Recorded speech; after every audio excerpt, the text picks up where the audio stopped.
This video is about windburn on Steeplechase arborvitae. How you doing, folks? Right here we have a Steeplechase arborvitae, 4 to 5 feet tall. In our area we have a prevailing westerly wind.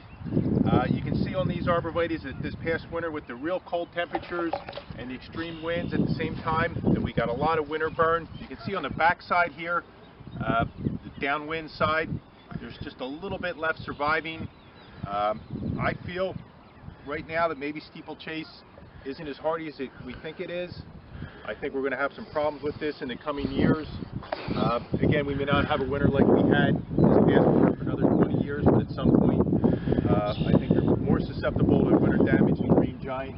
Take a step over here, 2 rows. You can see a field of green giants behind me, same size, same planting, same age.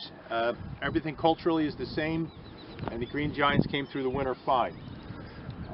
Further down this field, where the ground was a little bit wetter, we've had a lot more damage. So I think there's probably maybe an oxygen problem, where the roots just weren't as strong as we're in the better drained area. But we probably lost 50% of our Steeplechase this past winter due to winter burn, winter freeze damage. Okay, well, thank you very much, Mike. And we at Highland Hill Farm, we recommend the green giant because we do believe it is a hardier plant than Steeplechase. However, the Steeplechase has its place in the landscape because it doesn't grow quite as big as the green giant.